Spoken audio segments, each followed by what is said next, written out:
We are on the road again, and it's good to be back.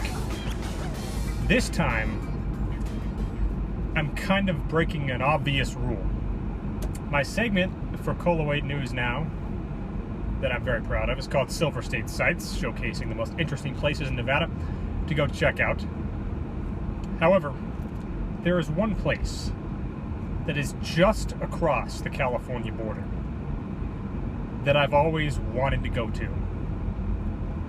and that is Bodie, one of the most famous ghost towns out there, maybe the most famous ghost town that still exists, the most well-preserved ghost town out there. So the way I see it, if the Big Ten has 12 teams, then I can do one Silver State Sites in California. Might even be more than 12 now that I think about it, but you get the idea. Silver State Sites is the brand. I'm going to make this one exception. Heading up there now, you had to jump through a bunch of hoops. You had to go through the California Film Commission, as if I'm going to go shoot a movie with Paramount Pictures there and a crew of 100, when in reality it's just me and a camera. Ugh, they make it difficult.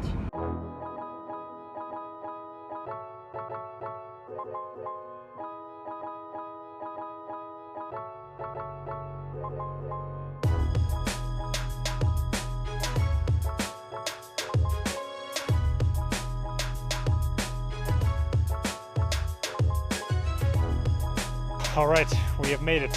Bodie, California. The most well-preserved ghost town you're going to find.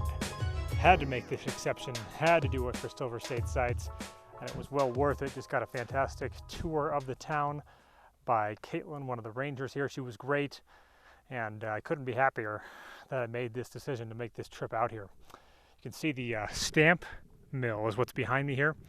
And that's the most extensive part of Bodie. Unfortunately, I made the mistake of coming here the wrong part of the year. And you can only check it out between Labor Day and Memorial Day on guided tours. But you'll still see just plenty of stuff. You'll see a fire station in the middle of the town, which apparently wasn't very effective because the place still burned down. A lot of it did. You got one building with, that looks just like it did back in the day. You can't get into some of the areas with the fencing, but you have dishes and silverware still on the tables. Glass bottles in the windows.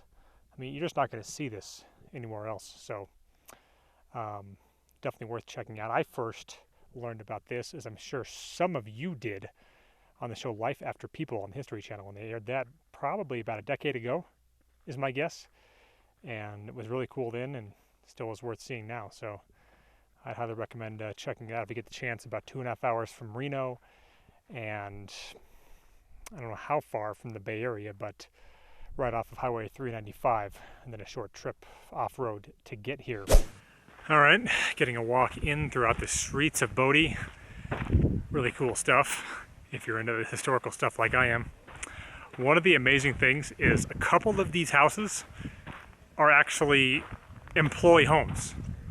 So you actually have a few people who live here full-time because it is such a busy state park, and it's making a bunch of money that I guess they have that expense. I heard one of them say that, yeah, it's got electricity, running water, even Wi-Fi out here in the middle of nowhere. So heck of a task that would be, taking one of these homes that have been around since the 1870s, most of which, as you can see, show their age, but to actually live in one of them would be totally insane. It's amazing how many people are out here. They are clearly capitalizing on the amount of attention this place has received both on television and on social media over recent years.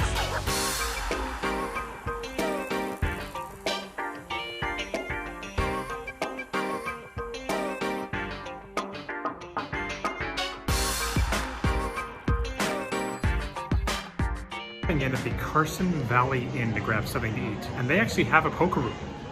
So my question is, will they have a game? Let's find out.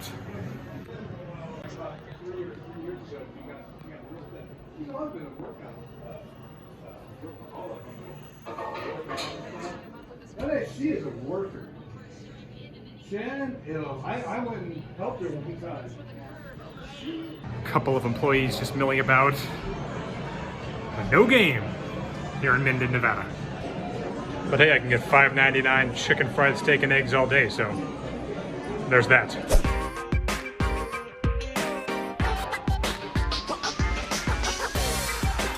So I make the drive back into Reno after shooting the segment in Bodie and end up jumping into a 3-5 game at the Peppermill. The first hand that I get into comes when I get a limp from under the gun +2, and I raise 9-10 of hearts from the button to 25. The big blind calls, and +2 calls as well. So with 75 in, the flop comes King 9-10 with 2 clubs. It gets checked to me and I bet 50. The big blind folds, and +2, the only player out of the 9 that I don't know, calls. So with 175 in, the turn is the 5 of clubs, and he instantly announces 200. I consider folding, but ultimately decide that's a bit too weak and there are a decent amount of pair plus flush draw hands he's betting here. I also think that if he doesn't have it on the river, he'll check there a lot, not to mention I could fill up. So I call, and with 575 in, the river is a brick, coming the deuce of spades. Now I paid close attention. He just grabbed a stack of chips without even counting them and just slid them into the middle. And it ended up being a $250 bet. And it was a really tough spot against an unknown. And I've seen it before when a guy just grabs chips and throws them in there, and I think that's a big hand a lot of the time. Ultimately, I ended up folding. I know that's anticlimactic for the vlog, but all I can do is show you what happened in these hands.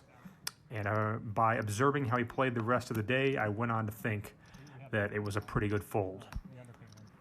Next hand comes when I look down at pocket 10s and raise to 20 under the gun. +2 calls, and I flop top boat.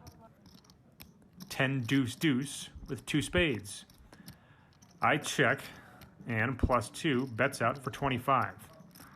I think smooth calling is usually best here, hoping that he's going to catch up on the turn. My actual plan was to smooth call and lead out on the turn, so that's what I ended up doing. The turn comes an 8 of spades. I bet 30, hoping that he got there with the flush, and it looks like he might have because he raises me to 100 with only 190 left. I wasn't 100% sure what the best play was.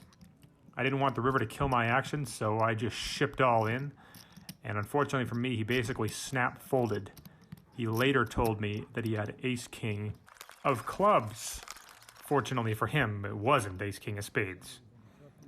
Next hand, we get a raise to 20 in the low jack, and I have king-queen in the cutoff. I make the call. Big blind calls as well. So it's 60 in. It comes queen 7-3 rainbow. It gets checked to me, and I look to squeeze some thin value out of a hand like 9s or 10s. I bet 15. Big blind folds. Low jack calls. With 90 in, the turn comes a 6. He checks again, and I bet all of 20 bucks and proceed to get called. So with 130 in, the river's another 3, and he checks. I think about it for a minute and bet 25. He folds, so not a very exciting hand, but I think if I had bet $5 more on the flop, I wouldn't have gotten any of that action. And it can just kind of show you how sometimes the best play is just to get a little bit of value out of some top pair hands. The game started loosening up, and I raise ace of diamonds, queen of hearts to 25 under the gun. The cutoff calls and the big blind calls, so with 75 in, we get a flop of jack 7-5, all diamonds. The big blind checks, and I semi-bluff $65, hoping to get them off of some pocket pairs that didn't flop sets. The cutoff thinks about it and makes the call. The big blind lays it down. So with 205 in, the turn is the deuce of diamonds, giving me the nut flush. Now in my career, I found it very difficult to get 2 streets in this spot if your opponent doesn't have the king of diamonds. I check, and to my chagrin, he checks it back. The river is an ace of spades, and I bet 140, trying to get the queen of diamonds to pay me off. He does pay me off. I didn't see what he had, but it looked like he flashed 2 diamonds, and we take down a $485 pot.